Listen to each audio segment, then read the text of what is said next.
Hello everyone, thank you for watching. My name is Saba. I'm talking about books, mostly books, sometimes about other stuff. But today I want to talk to you about one of my favorite books that I read recently. It's from the author who comes from Zimbabwe. Her name is NoViolet Bulawayo. I discovered her by chance. It quickly became one of my favorite books, and I could say not just my favorite book that I read recently, but one of my favorite books that I've ever read. I'm going to tell you why. Of course, I'm not going to do any spoilers. I'm just going to share my opinion and all the feelings that I got from this book. We could say that this book is two parts, told in two parts. First part is set in Zimbabwe when the narrator, which is narrated, the book is narrated in first person. She lives in her country. I wouldn't say she's dreaming about leaving the country, but it's, she has the idea that someday she's gonna leave the country to go to United States and live with her aunt. This is my experience also. My aunt and my uncle lived in United States while I was growing up in a broken country, in a country where system, would it be economy or legislative system or any like civil systems, police or anything for that matter, was non-existent. That's where I grew up. It's a post-Soviet country. Growing up in that kind of setting, and then have someone real relative living in United States, this was right away the connection that I found in this book. The narrative is concentrated on what's going on around her, her friends. It's very powerful story. And then the second part is right after she comes to United States. She's already a teenager. She's studying in American high school, and we see the perspective of an immigrant in this case, and this also was very much familiar. And this is why I love literature, because this shows us that even though the author of this book, she grew up in a completely different, not just country and culture, but on different continent, but her experience is very similar to mine. And a lot of people just like me. When I talked about this book in my native language to my Georgian viewers on my different channel, this is exactly what I was telling them. When I was reading this, at some point I was thinking that this is the history of my country. The nuances, the little details about how, first of all, how she describes everything. It's amazing. The writing is absolutely amazing. And then the moments of the poverty and growing up in that kind of poverty and broken country, and the details of that when she describes it was so familiar. At some point it felt kind of nostalgic, but then at some point it gave me a little bit anxiety because it was kind of poking my wounds of my inner child. Was very much familiar and raw reading this. I liked the way she writes, of course, as I said, because the whole book is written from the perspective of a preteen. Not for whole book, the first part when she's in Zimbabwe, it's written from the perspective of the preteen, and the language that she uses and the naiveness of the character, how she sees the world and the way she tells about that world is very much consistent to that characteristic, that this is the story told by the child. And for example, it's very powerful how it starts. Right away we learn that one of her friends, who is even younger, is pregnant. Right away it's disturbing. We enter in that world where these kind of young children are impregnated by someone.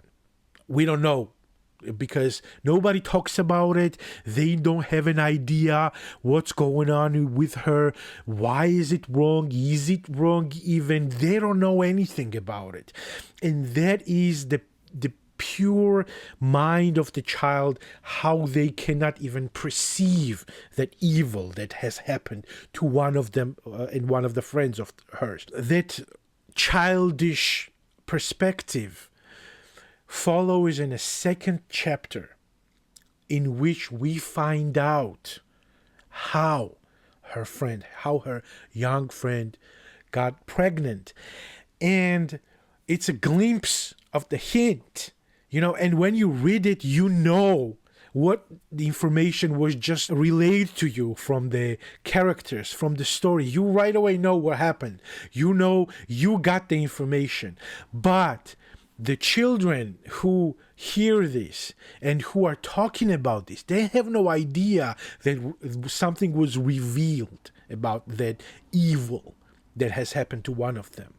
And that consistency of the tone and narration from her is absolutely amazing. The name of the book is We Need New Names. And first of all, I thought it's because of the names of the characters, because it's kind of weird names, which is also kind of familiar stuff.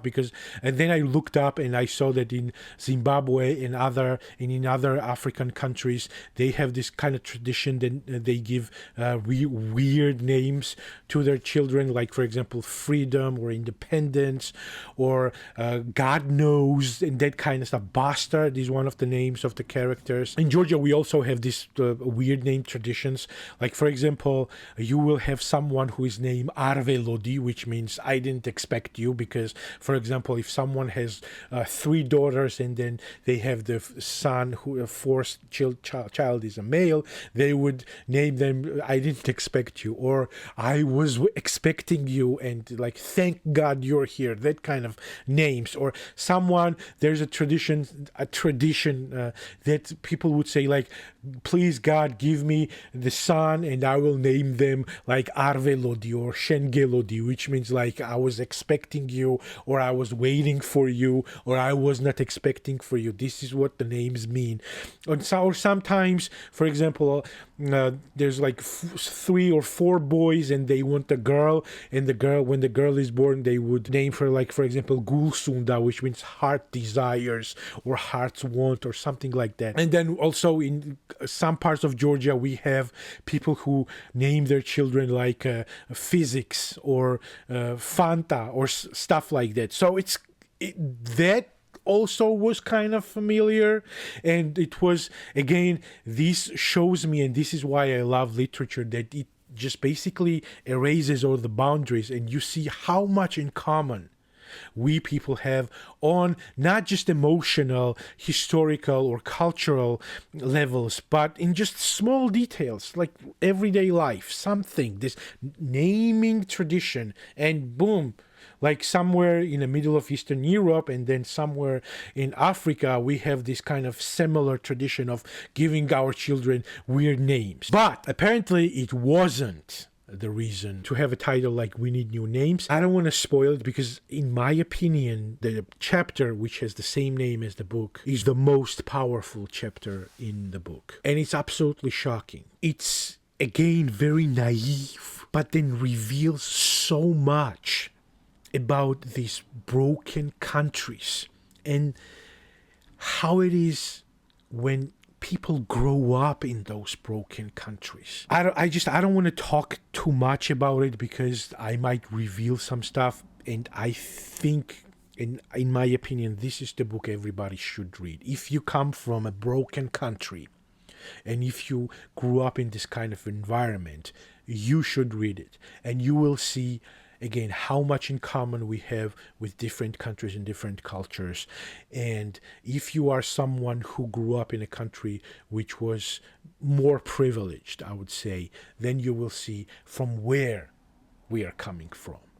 What is our experience? What kind of trauma we have? What kind of history we have? And you will understand your immigrant friend or immigrant neighbor better. And there is a moment in this chapter when the adult comes into the scene and she sees what's going on, and she breaks down into tears because she realizes that this naiveness of the children and the brokenness of this country and society has produced whatever is happening there.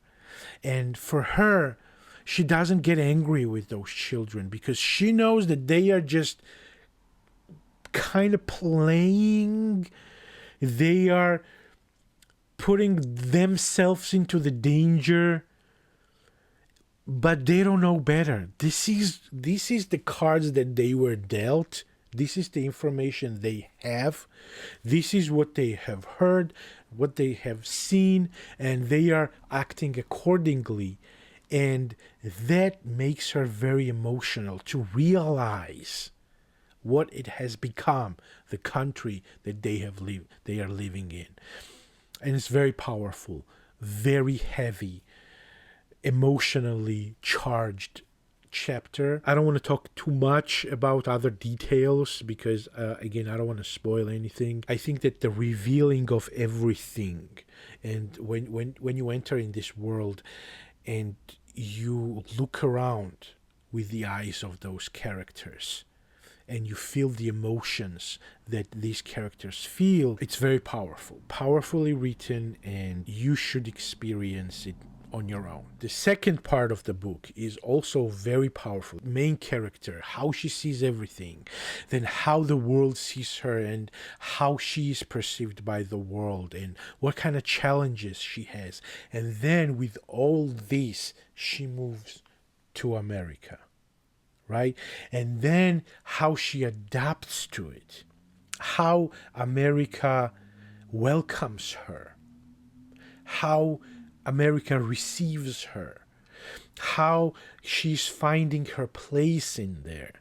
And it's again very much familiar. You know, there's an expectations when you come to this country, and those expectations are not met in a lot of times if you're not coming with a privileged background. And then there is one chapter, this is basically a monologue from her when she tells how it is, and it's so familiar about, for example, the grief when you lose someone back in your country and you're not able to go there and say goodbye or be with your family in the time of this kind of difficulty. And that kind of details, this chapter not just spoke to me, it was kind of soothing for me, healing for me, because at some point as an immigrant you feel that you carry this burden on your shoulders, and then someone who tells you that you are not alone in these kind of emotional struggles and even like situational struggles that surrounds you all the time, it kind of make it a little bit easier for you. You know, you feel that maybe someone is helping you to lift that load off your shoulders, or like you are carrying it together at some point. So this chapter was knowing that someone understands you. It was very healing, and this is why again I want, if you're someone who is not an immigrant but you want to know more about immigrants and what is the experience, this is the book which tells all, from where we come from. And I will give myself the audacity and right to say that even though a lot of experience there is a little bit different, but overall and the bottom line is very much familiar. So from where we come from and what we bring to this country, and then what is happening to us in this country, both physically, emotionally, economically, expectations wise, everything. This is, I would say, tell all about the immigrant life and immigrant emotions. I want to thank NoViolet Bulawayo for writing this book, and this book was nominated for Booker Prize. I'm very surprised that it didn't win. I looked up the winner and I want to read that because I want to know what was better than this book. It's subjective, of course, and you know, everybody has its opinion, and I'm not belittling anything or anyone, but honestly, I just want to know. Maybe it's not better. Maybe it's just, you know, same level, or it's different stuff. But I don't want to offend anything or anyone or anybody's taste or choices, in this case, literary choices. But I got like a genuine interest. What was deemed then better than this one? Because for me, this is the best book that one of the best books that I've ever read in my life. As a writer, she's amazing. The humor, oh my God, the humor, of course, in this book, subtle jokes and humorous observations that she makes it, and the description of the poverty and the broken system, everything is absolutely amazing. She's an amazing writer. I would say that she's one of my favorite writers of all time with just that book, and I cannot wait to start her second novel. So, and of course, I'm gonna talk about that when I'm finished. So please like this video, subscribe. Thank you for watching. I'll be discussing other books also. And if you already have read, please comment and tell me what you think about this book. And after you read it, please come back and tell me your opinion, what emotions you got from this book.